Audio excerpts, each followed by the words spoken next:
The Rebbe got a picture. You know, remember in the old days, there was a picture of the Rebbe's father, Zeichat Tzadik V'Brocha, and that picture vanished. What happened was, at the beginning of the 90s, the crumble of communism, they were able to get the file of his interrogation and had a picture of him. He never wanted to be photographed his entire life. The photograph we had was a couple of weeks before he passed away.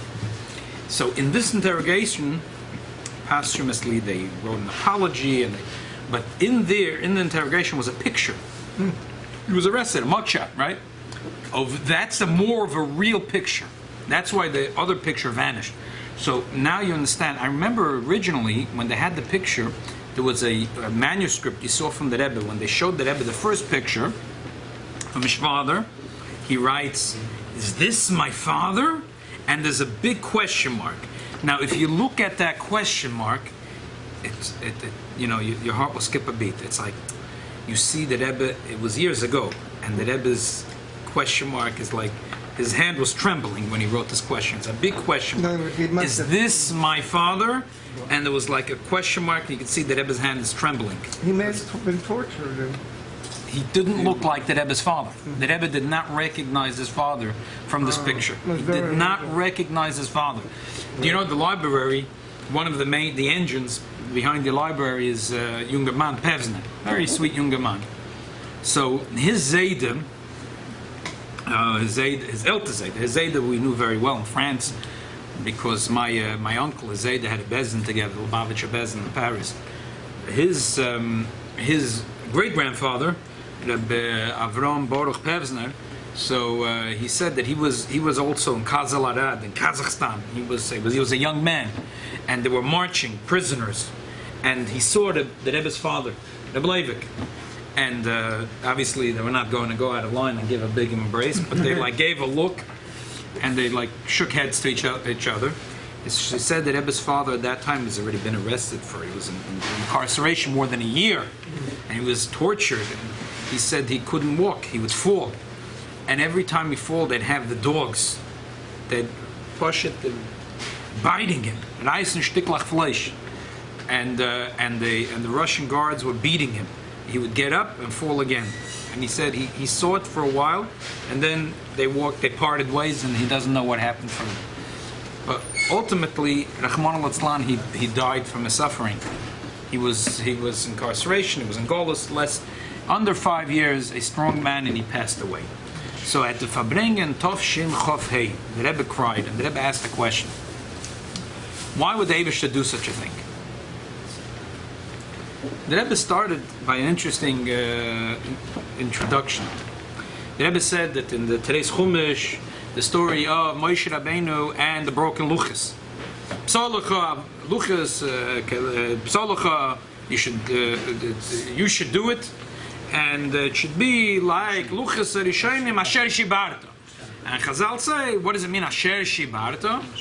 Yashikoyach asher shibarta. Yashikoyach that you went and broke the luchas. So the Rebbe says, what's a big Yasher Koyach?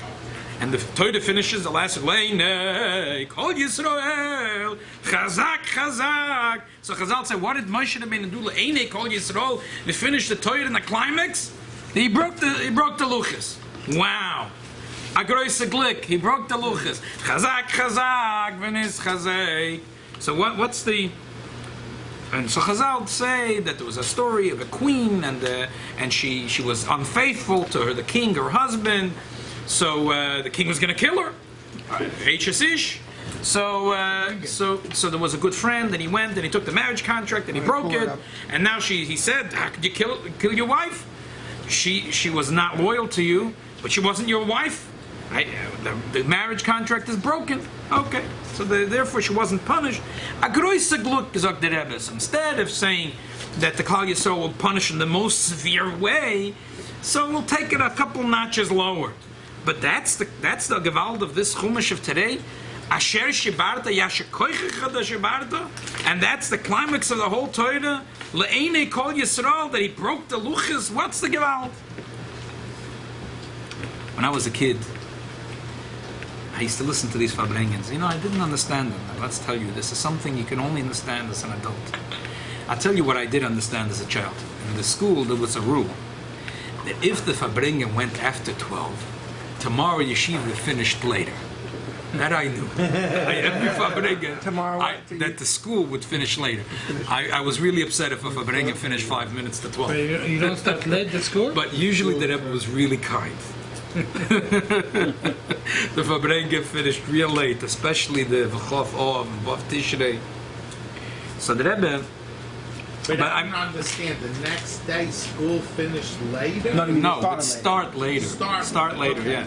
So, like, if the Rebbe's Farbrangen finished, it was like a formula, like 8 hours or 9 hours. Okay, got it. I thought if a boy was there, a 10-year-old boy, and he was staying in the Farbrangen until 3 in the morning, Couldn't get out anyway. Right.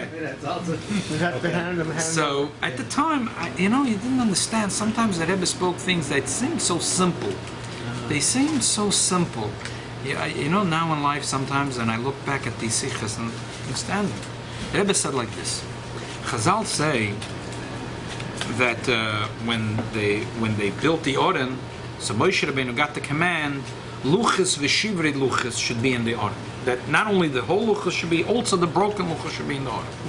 Said the Rebbe. So we see from this that the holiness of the whole Yerushalayim is the base of Mikdash. The base of Mikdash, the Kodesh, Kodesh is the Oren. And what's in the Oren? The Luchas. Which Luchas? The whole Luchas and the broken Luchas. Why the broken Luchas? Because this was very important. Moshe Rabbeinu shows us, that takes someone like Moshe Rabbeinu to show us that the broken Luchas belong in the Oren Kodesh. Sometimes we have a broken day. Sometimes a Yid is a broken Yid. There is a Maimah, said the Rebbe, there's a Maimah from the Mittel Rebbe. The Rebbe told the story, the Rebbe cried.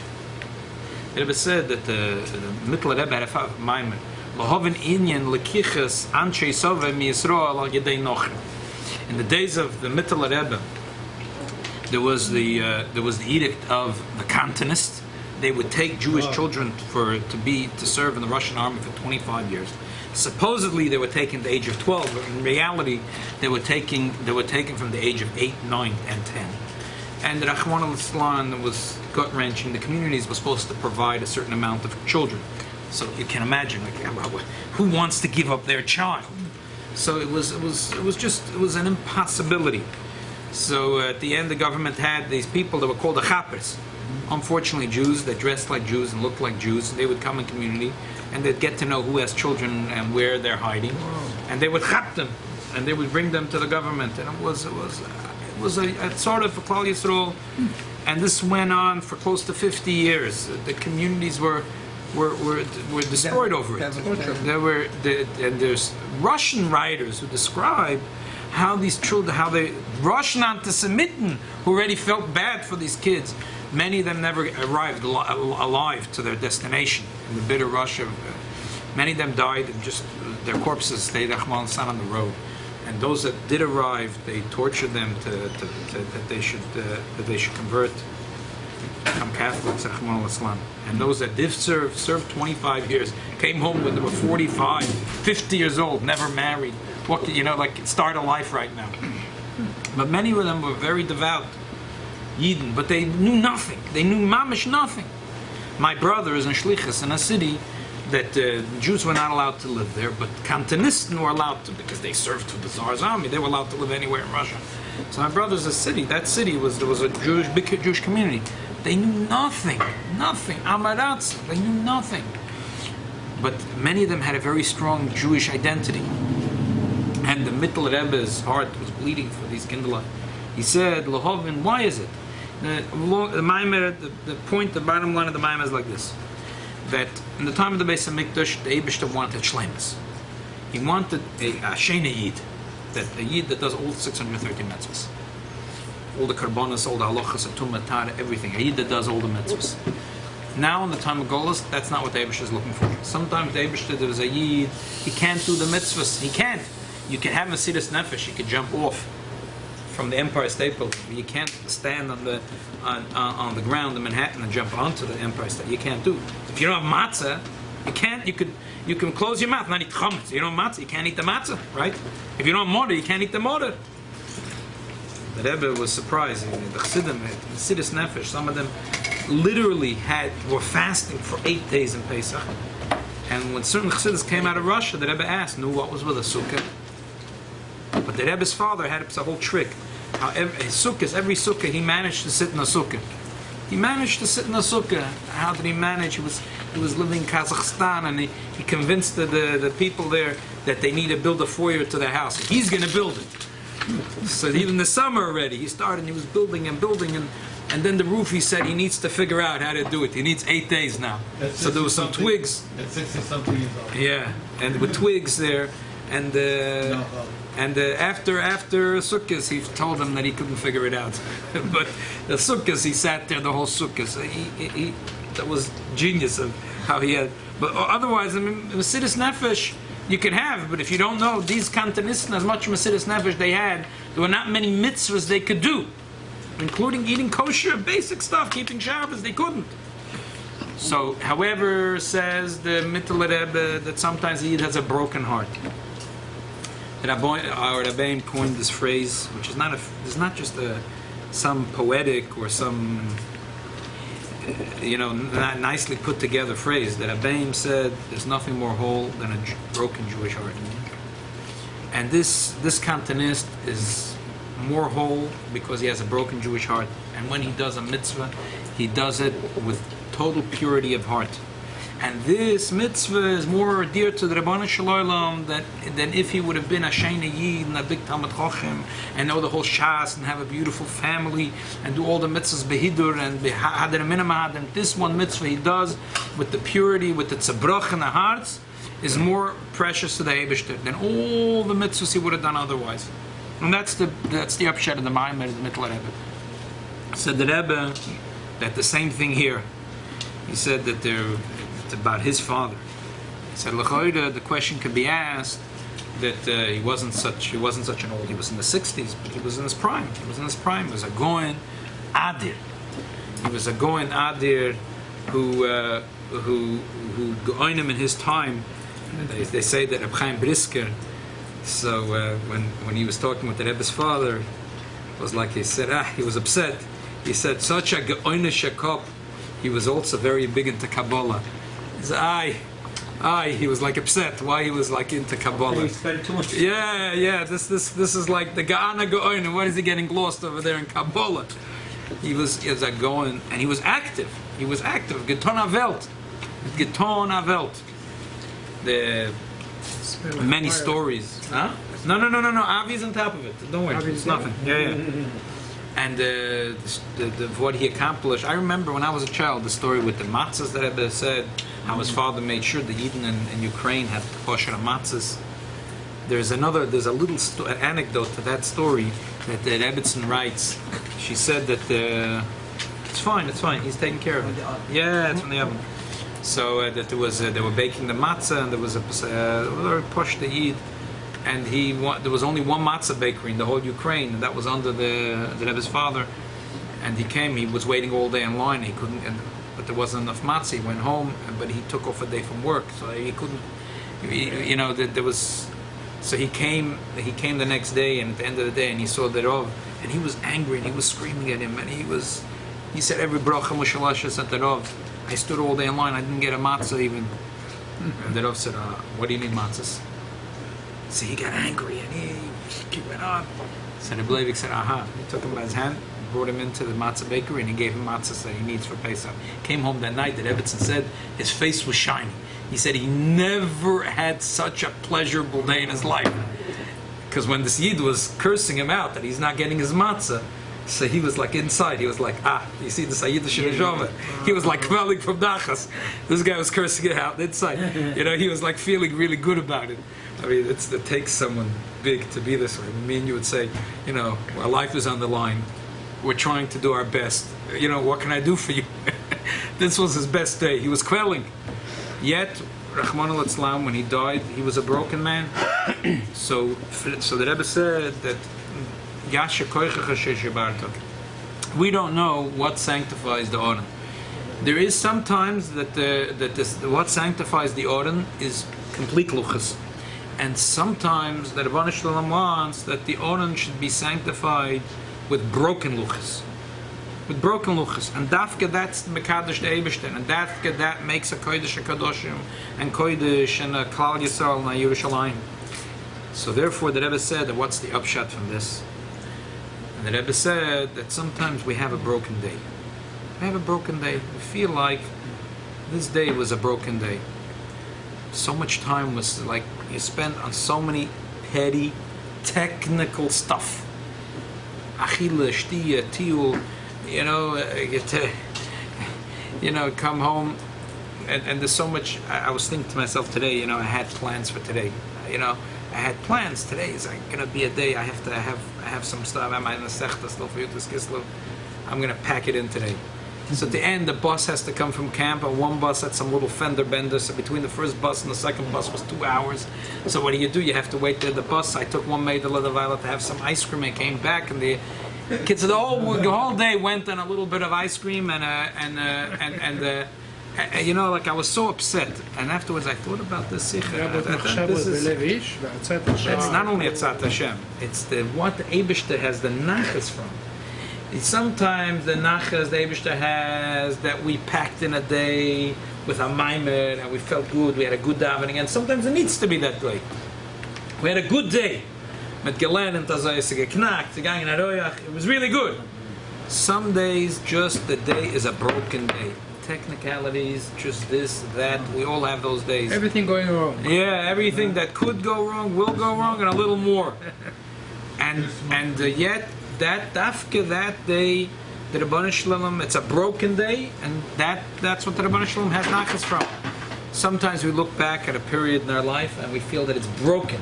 It's a broken, and we feel ashamed of that. But you have to say kol ma shehamana avid letava. That's for sure. Broken day, but it's for good. Here You don't know the what's says going to more that there is sometimes that this dafke yasher kodesh sheshibarta. This is the climax of the whole Chamisha Chum Shetoy. This is the Chidush of Moshe Rabbeinu. That was Yasher Shibarta. L'chaim, we should be able to, our own life, we should be able to take into the Kodesh HaKadoshim not only holidays, we should also be able to see how the times and the days and the tkufas that are broken, that we have to us, a Rebbe that shows us how to take it in, the Kodesh HaKadoshim and put in the Oren, the Taka. We should be able to take all these days and put this into our Oren and make it into our own Kodesh HaKadoshim. L'chaim. That's a bruch in the tug.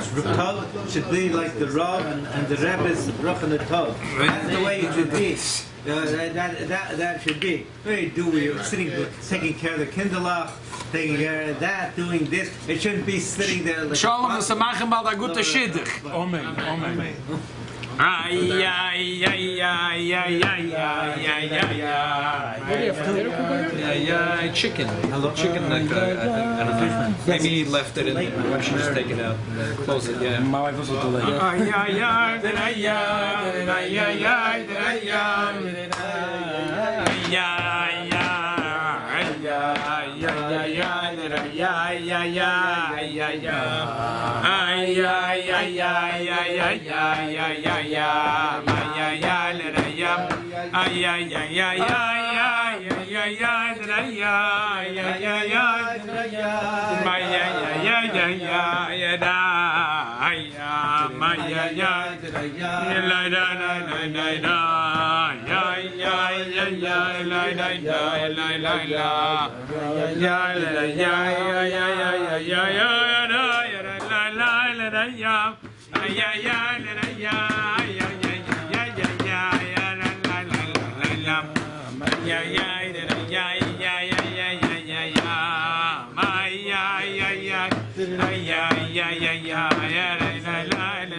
Leivik that he writes to the Rebbe, so they give it out there.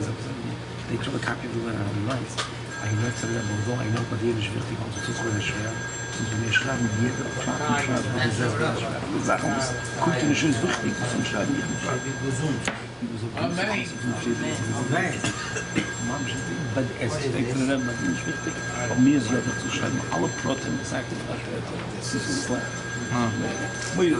Today, for this year? No, it's not this year. This sort of shown this letter. The lady he writes to the letter. I know to you it's not so important, so I want to me it is. Write me down every detail of the by a shred. See the figure of it. The lady was like a very custom time. He was involved. You know the famous Vilas trial. Yes, he was very involved. He was involved with. How are you coping now? There's no time. No? It's not. It's considered It's more complicated. Yeah. In other words, Tell us, say now your name and your mother's name. Yisrael David Ben Pesha. Yisrael David Ben Pesha should have a refuah shlema. So I'm gesund. Amen. Chaim l'chaim. Thursday after the procedure. But Tzemach said it. Which name we have to mention? No? Rabbi Yitzchok Maybe it's Ben Zelderoch.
Yisrael David should be gesund. Amen.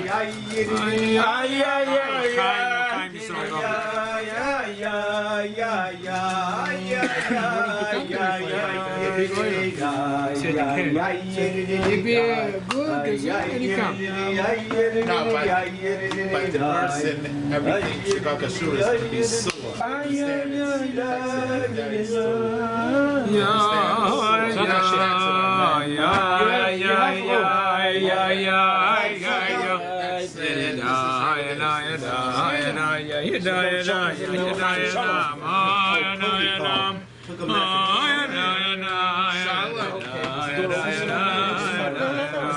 Grill is up. We waited for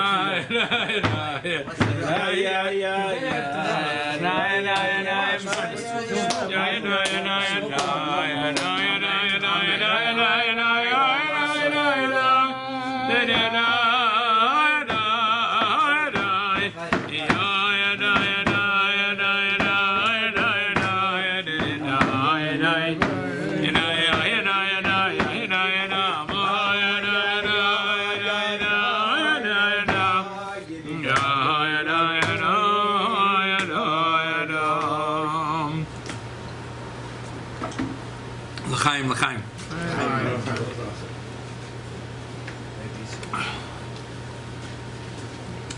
The Rebbe once told a story about his father.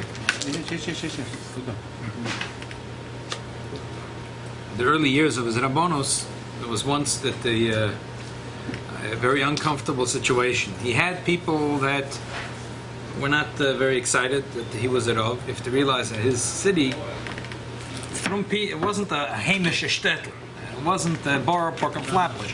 It was a big kehillah. It was one of the big kehillahs in Europe. but they were very modern, and there was a very strong secular and Zionist movement. Yeah. There were other candidates to be Right. the Rav.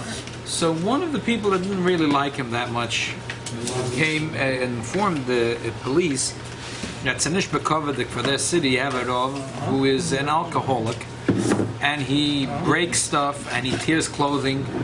Tzanish Bekovadik. So the police chief decided that he's going to find out, get to the bottom of his emes, that if it's true, we'll try to get rid of the rabbi.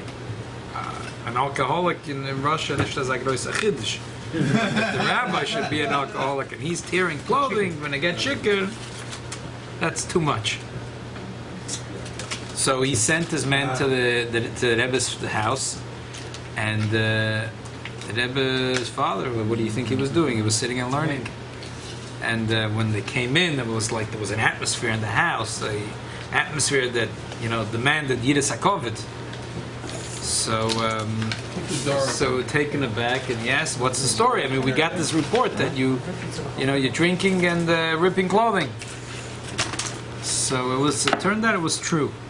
He was still, when in his early years of Rabbonis, his head was in Lubavitch, more, as the Rebbe describes it. And was Yutas Kislev, was a Farbrangen, and at that time there was Chassidim used to Farbrangen Yutas Kislev, they would Farbrangen all night. When they'd finish Farbrangen, they would take off their zuputza, the jacket, the kapota that we call today, and they would dance. They'd break into a big dance. And this was Balabata Shefelo. He was still sitting with his suit, sitting in the side. So Reb Leivik tried to help him get off his jacket. The problem was that he was holding on to the jacket, and Reb Leivik was holding on to the sleeve. Reb Leivik ended up with the sleeve, and the man ended up with the jacket. So it was true. Anyway, the issue was settled. Do you write these things? Huh? Do you write these things? The Rebbe told the story. Yeah. So the Rebbetzin told an interesting story. He was a candidate. There were other candidates for being a Rav. He was a very unlikely candidate, even though Gedol Yisrael would like him to be the Rav. They wanted a frum person, but at the city, for them to, he was able to convince people. So the Rebbetzin tells how it was one of the leaders of the secular Zionist movement. Wasn't even Shemesh. Yeah, he didn't even have a Yiddish name.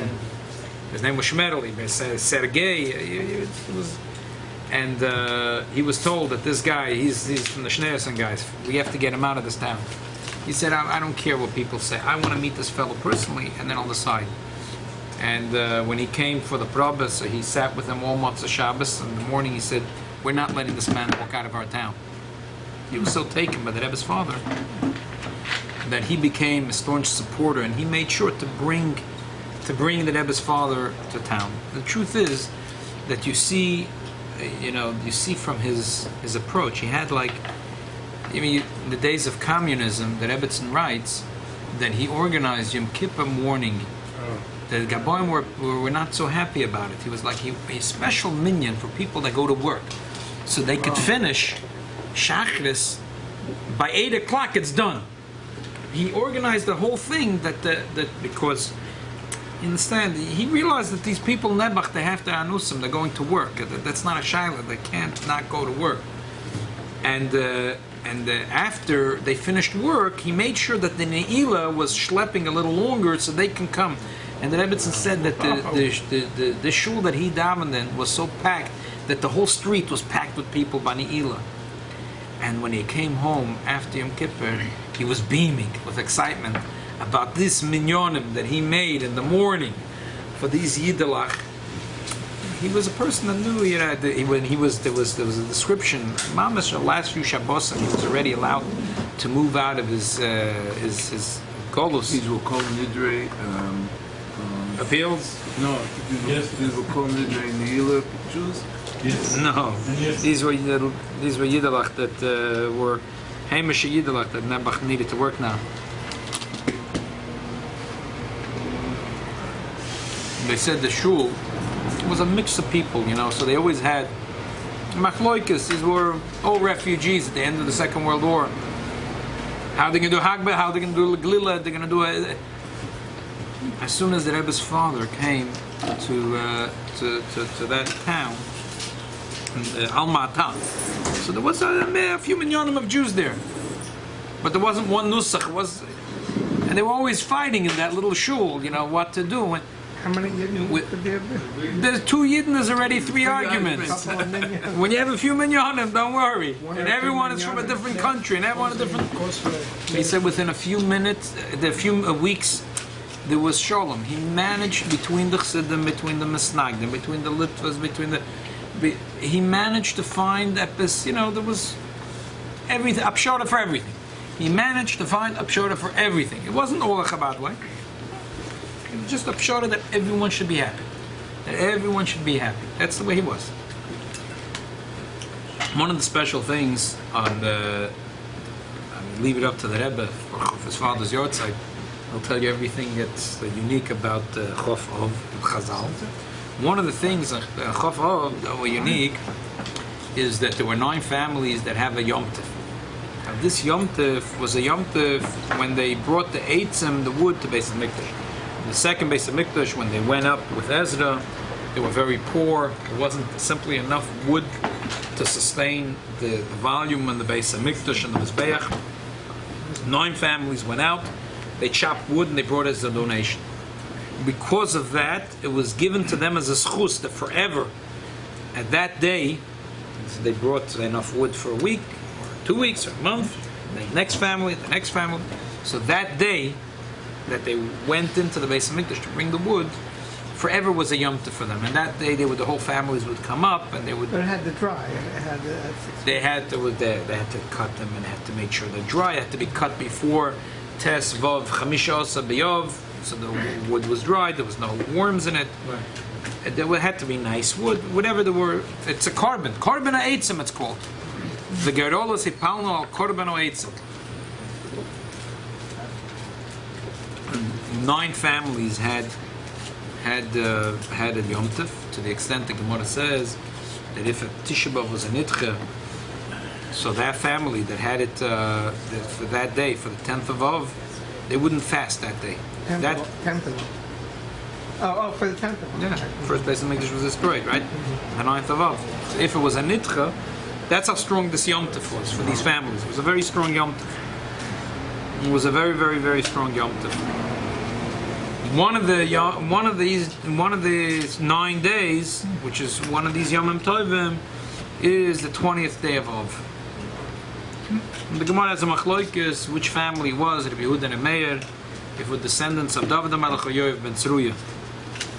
The truth is, either way they were either way they were grandchildren of Yishai, because Yishai had a daughter Tzruya, who had a son Yoav. So they were mishpocha, David and Yoav. Why was he called Yoav ben Tzruya? I guess why was the Marashah called? Right, Edel. Edels, okay. Must be the same. She was a powerful woman. Yeah, okay. So the Rebbe had, and the Farbrangen said that we find that the Gemara says that David the Melech was sitting and learning Torah, and Yoav was going out to war, and the schus of without Yoav, David couldn't do learning Torah, and without David's learning Torah, Yoav couldn't wage war. But David also fought. True, but at some blood. point, I guess he was sitting and learning Torah while Yoav was at war. Right. That's what the How Gemara he can says. write the Tehillim, he has to sit down. Yeah. Rotation. So in our own life, there are days, and there are moments that we need to be like David the Melech. We need to throw everything away, put aside the cell phone, put aside, any technology or whatever it is, not just in Shabbos. But thank God for Shabbos. Yeah.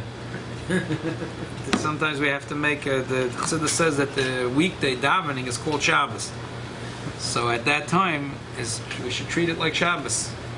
So when technology goes out, everything goes out, and for that moment we're like David HaMelech, we're learning Torah, and there's nothing else that exists in the world. There's no daigas. There are times that we have to be Yoav ben Tzruya.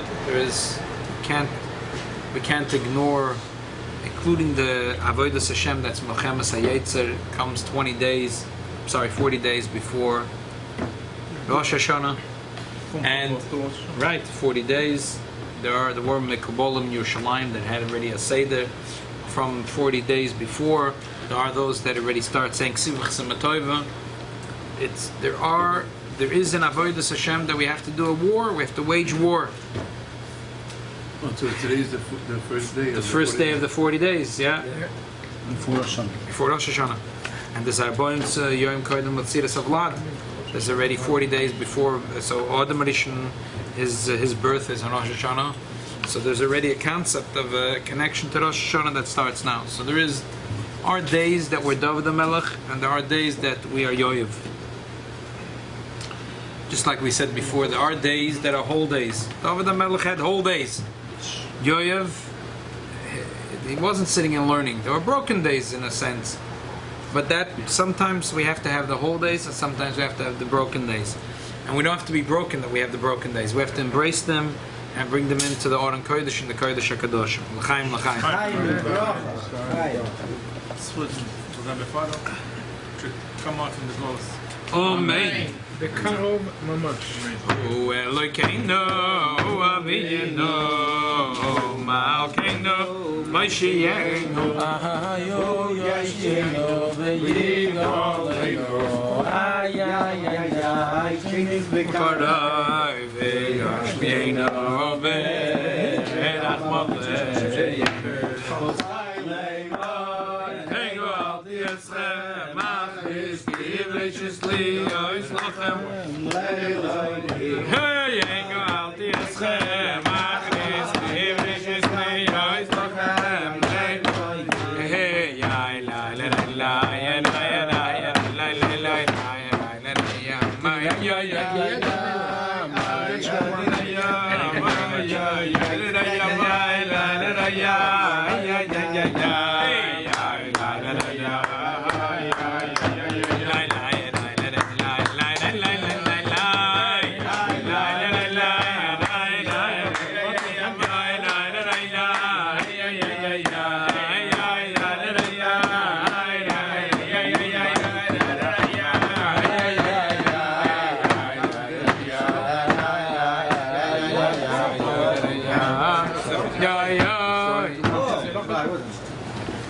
Darkecha Elokeinu Le'anichapecha L'ra'im ve'l'atoim ve'itzilosecha Darkecha Elokeinu Le'anichapecha L'ra'im ve'l'atoim ve'itzilosecha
Before Rosh Hashanah.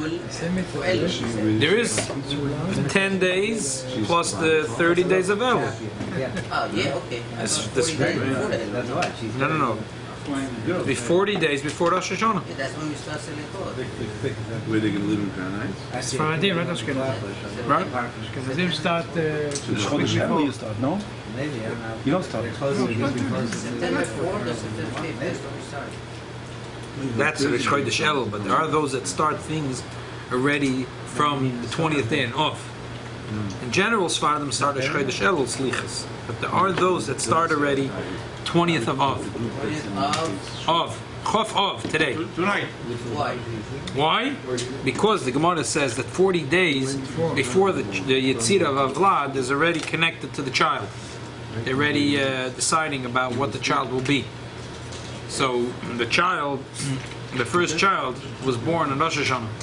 So, Adam Rishon. So they say that getting the preparation for Rosh Hashanah should start 40 days before Rosh Hashanah. So that has nothing to do with the 40 now to Elul. Because he was born on Rosh Hashanah. Today is 40 days earlier. From tonight to Rosh Hashanah. 40 days before. Now we started 40 days. Today is 40 days before Rosh Hashanah. Look, my phone, I can't turn it off.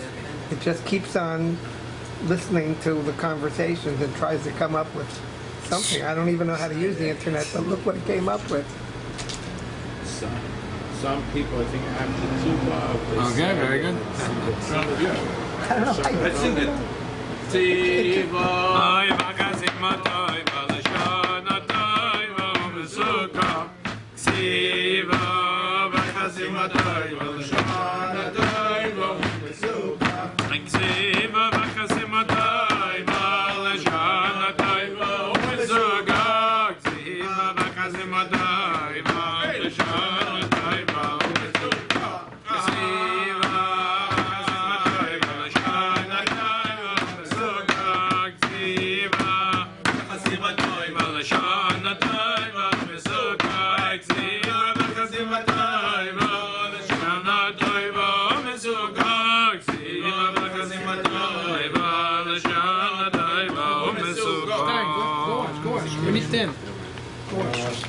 Here, take one.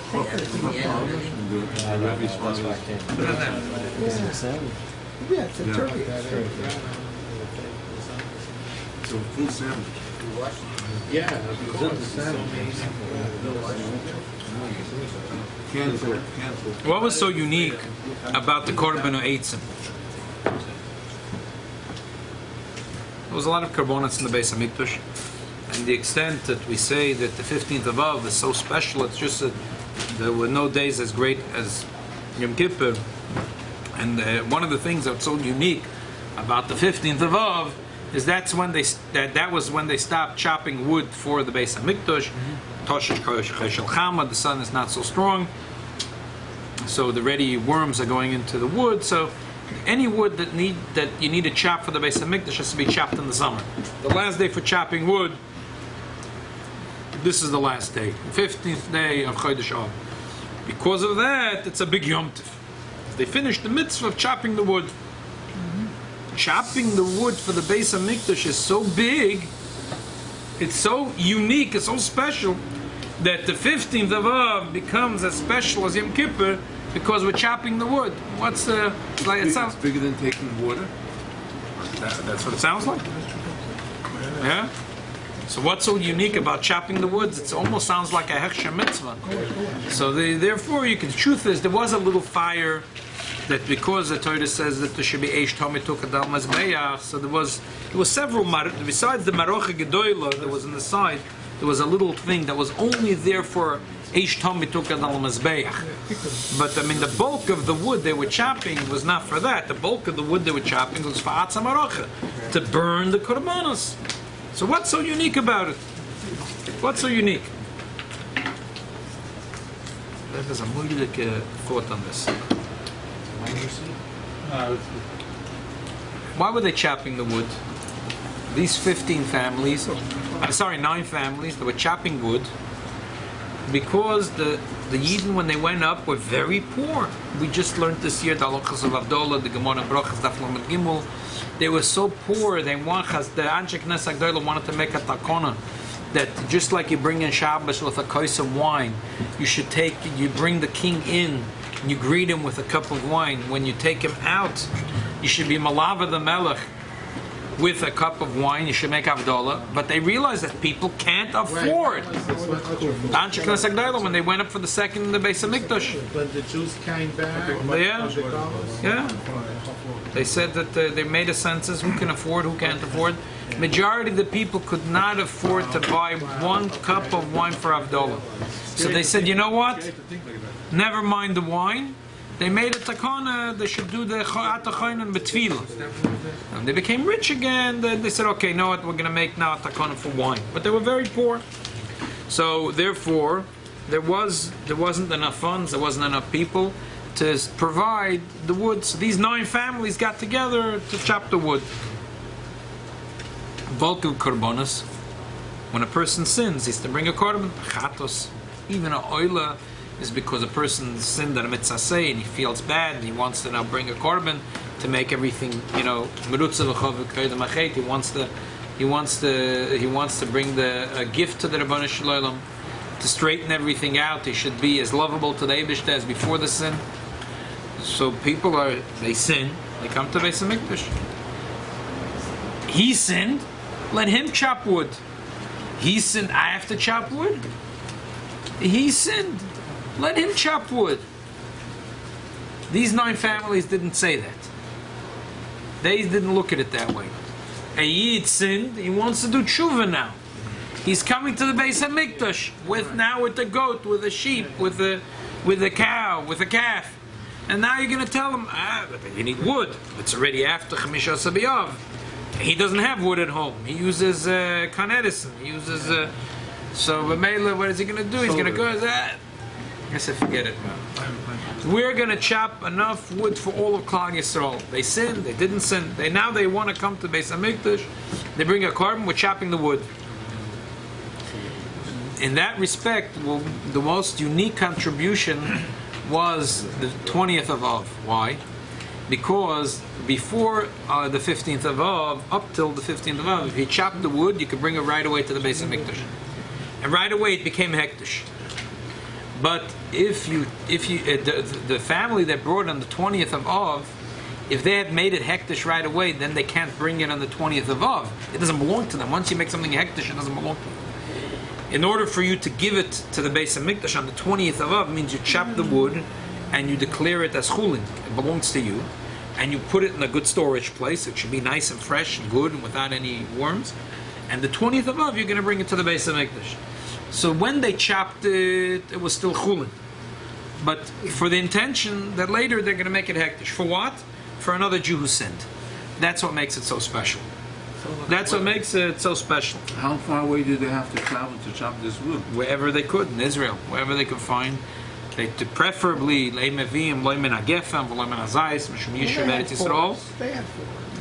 tried not to use fruit trees that are bearing fruits because that would ruin the Eretz Yisrael. So they would use all kinds of things that trees.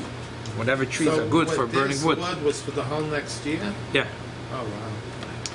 So that was the unique thing. The Rebbetzin, one of the stories... There was no it's a miracle that whatever they chopped was enough to keep it going for the whole year? No, we don't know such a miracle. No.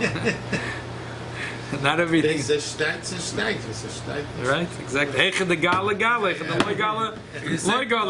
like you have a oil tank, you need 1,000 gallons for the winter, right. So you need a certain amount of tree for 1 year. They had actuaries to estimate it. That is exactly. We knew the actuarians are not just from today. They must have started in the Beis HaMikdash. Yeah. The Yidden in Tzfas, they said they were digging for antiquities, and they were looking. They said over here, that's where they invented the telephone, and they didn't find any telephone wires. So they said we invented the cellular. That's why there's no wires. So The Rebbe's mother, there's the Rishimas that they were publishing recently from the Rebbe's mother. They said it was in Tovrish Tzadikei 1935. This is already deep into the years of communism. And it was the middle of the night. They had a knock on the door. She opened the door. It was an Alta Yidina. And she said she really needs to talk to the Rav in private. So she came to the Rav. She said, Rebbe, I have a granddaughter, and she's a high-ranking officer in the Communist Party, and she wants to get married. He's a Jewish boy, and they want to do it chuppah v'kiddushin, but it has to be discreet. They would agree to get married in a kosher way only if you will be Masad Kiddushin. And she's she's the police. So if the Rebbe's father took care of the marriage, so he said, let them come. She said they'll be here in 5 minutes. If you don't mind, the kala space will be covered. And the Rebbe Yitzchak greeted them. He put them in a side room in his house. In the days of communism, you couldn't just have a house. He had a nice house. The commies put him into one room, him and his wife, and the rest of the house they put in other people. So the Rebbe's father went and got 9 yidden. It's to be a minyan. A chuppah kiddushin should be a minyan. It's supposed to have a minyan when you make the birchas ha'edus and the soin.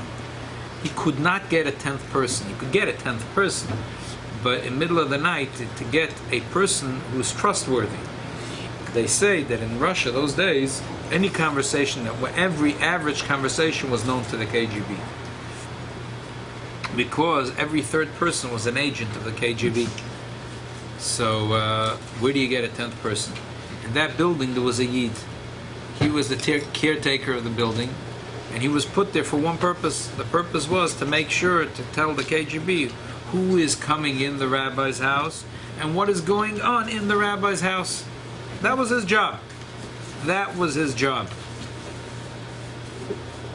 The Rebbe's father knew about it, and he went to his door and knocked on the door. What can I do for you? We have a chuppah v'kiddushin. We need a 10th for a minyan. A man was stunned.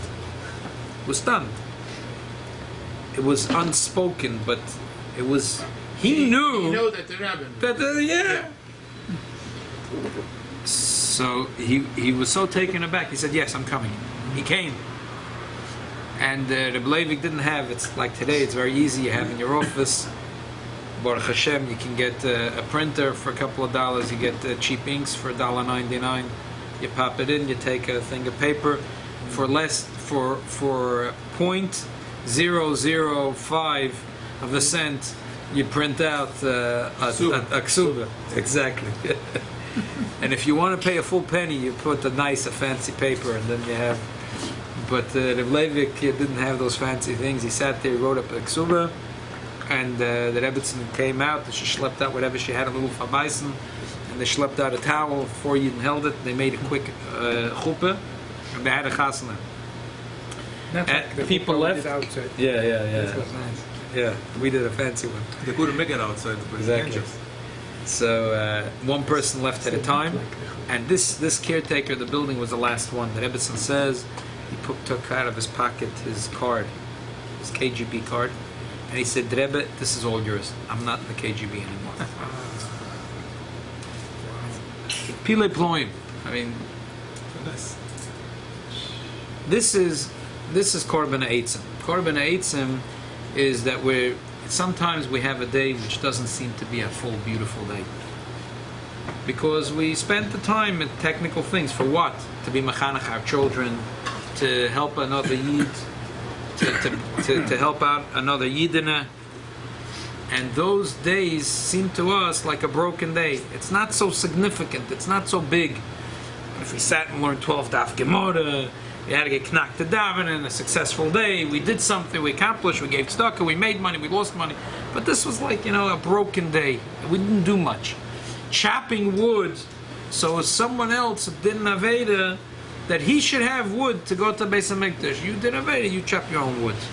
But that's not what the families, these two families, if it's the family of David, of Bnei Yoyev, Bnei David, or Bnei, the children of Yoyev ben Seruya, either way, these families didn't say that. That's why it was such a big Yom Tov. That's why it was such a gewaldige Yom Tov. So l'chaim, the Rebbe always said that the Baal Shem Tov said that everything a Yid sees, everything a Yid hears is Hashgacha Pratis. It's not a story. If we know there's a piece of information that we know, that means that we have to calculate what it means to us. If these, there's a gentleman Gottlieb who published this memoir of the Rebbe's father. He wrote a letter to the Rebbe in the early years, and he asked the Rebbe, they're related. So he wrote to the Rebbe. The Rebbe didn't answer him. He said he wants to write. He wrote many books. This guy is a prolific writer, storybooks mainly.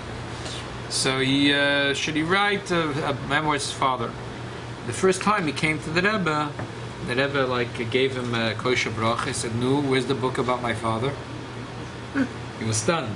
He wrote years. The next day he got a call from Rabbi Groner, and Rabbi Groner gave him a whole list of people to interview, including the Rebbe's mother. And that's how he published a book. So if you think about it, why would the Rebbe interested that they should publish? I mean, like Mikora Maikasover or the Soif Maikasover. Apparently, if the Rebbe really wanted it that badly, first the person writes a letter, Shara, you would say, "Oh, for sure, my father's a big tzaddik." You know, who are we to say? But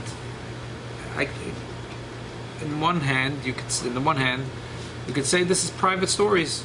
This is about my father. On the other hand, at some point the Rebbe decided that these are stories that all of Klal Yisrael should learn, because it's applicable to Klal Yisrael. This is the backbone of us. This Elokeinu v'Elokei Aviseinu. When we hear these stories, we figure out how we can translate it in our own life. Because even if it's B'Zeir Ampin, on a smaller way, we have broken days. And when we look at the Rebbe, the way he treated his father's broken days, Nebuch, that he was a Tzabrochen Yid and he died in Yisurim, and how the Rebbe looked at his father's Yisurim, how the Rebbe treated his father's broken days, and that the Rebbe felt that Shi'oren was Luchis, V'Shivrei Luchis, Monochim Ba'oren. That's the way the Rebbe felt. And I was looking at the Sikha, I was thinking, the Gemara says, Hizor Bezokin, that there was the Gemara says one of the Meiram who he had dementia, Alzheimer's, he forgot. Rabbi Yosef, right? Zokin Shalom, that Hizor Bekvoid. Why? Because Luchis V'Shivrei Luchis Monochim Ba'oren. So you think that this guy is an old guy with dementia, Alzheimer's, and he's a difficult person to get along with, but that's a Shivrei Luchas. So we see how the Rebbe treated his father's Sabrochen days, the last days of his life, and the Rebbe said that these were Shivrei Luchas Monochim Ba'oren. So we have to know that some days and some tekufas in our life are Shivrei Luchas, and we have to schlep them into the Oren. We also have to know that sometimes we think that we could have and accomplish great things for ourselves, but sometimes we have to put our own gewaldige things aside in order to help. If it's a child, if it's a spouse, if it's another Yid, to chop wood, very mundane stuff, so that they should be able to bring a korban. They should be able to korban maloshin kid if they get close to the Eibishter. Not that we get close. We wasted some time. It seems like we wasted time. We went out to chop wood. So for us, it's a broken day. But that's what the Rebbeinu Shalom has, nachas ruach. That's the good smell that came up. It was that nachas ruach, that naser etzoini. That this is the Eibishter's rotzen. That sometimes there should be families that not spending the days becoming bekiyim b'shas. They're spending their days to chop wood. So another Yid who sinned should be able to have a korban and come close to the Eibishter. Like this, these are the stories that the Rebbe wanted that we should hear about his father, not necessarily about his goiness, that he had a photographic memory and he can shas and poiskim and it could Kabbalah. He was sitting in jail already for a few years, and he wrote a note, writing that he starts b'siyayta d'shmaya, and he says he was in jail exactly how many days. And he was in 5 jails, connected Hey Gvuras, and Levi Yitzchak is Levi's Gvura, and Yitzchak is Gvura. And he has gematrios from square and from round, 200, 500. Your head goes. And he quotes Svarim, Mara Mekoimus. He's already not seen one sefer. He hadn't opened up a sefer for over 2 years. He wrote this paper to himself in jail, or maybe close to a year and a half or something. It was after already being a year in jail. And he wrote Schematrios and Parperos, and he quotes things from Zohar, Tikkun Zohar, Kabbalah Svarim. He didn't have Svarim for such a long time. Yet the Rebbe was excited that they should publish a sefer. These stories about how in the middle of the night he would close the sefer and help the Yidina that her granddaughter should have a chuppah v'kiddushin, and how that dedication took the heart, it like captured the heart of another Yid, even though he was a member in the Communist Party, and he was supposed to snitch. He was supposed to be the one informing on the Bleiv Yitzchak. Should be so taken by the Bleiv Yitzchak. It's l'chaim that the Mitzvah Hashem, this Yisoidus of Chofovs, the stories of the Rebbe's father. This was an incredible day to the Rebbe. This was a very important day. That this would translate a Maisa B'Poel to us. It should come down in action our life. Again, the first thing is that the Shivrei Luchas, that our broken days, we shouldn't reject them. We should bring them in. We should bring them into our Kodesh HaKadoshim. And then we should take days that we set aside, that we're going to chop wood, in order for another year to be able to come close to the Eibishter. And this will be our Achona, the 40 days before Rosh Hashanah. This should be a good Achona. The Eibishter should help us in our Achona at Rosh Hashanah, and we should all have a Ksiva v'chsima toiva shana toiva mtzuka, and b'miyuchid that Yisrael David ben Pesha should have a refuah shlema, soll sein gesund, and with the chechi all the basement Achemendel, the Eibishter should be Malam Mishalas Levova Mitzvah for this year, L'toiva, Levrocha, zu gesund, und im Bonne, Chaya, Mezoyna, Revicha, Aksiva, V'chsima Toiva, und a Geula Shlema. Amen.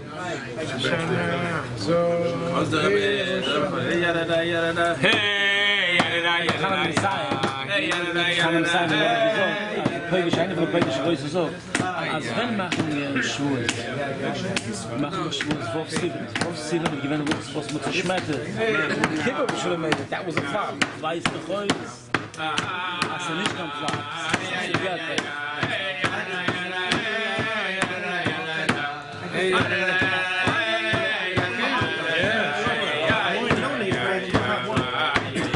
Ich lauf ein Jürgen mit Deike, ich lauf ein Jürgen mit Wurf 7, dann ist ein Kipper.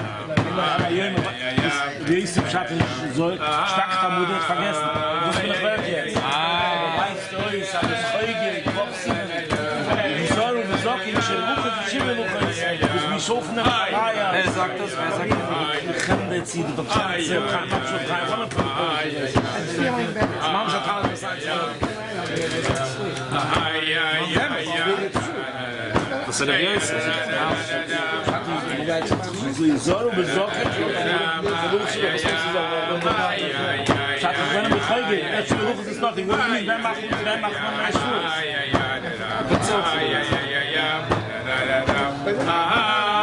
Sehr gut, sehr gut.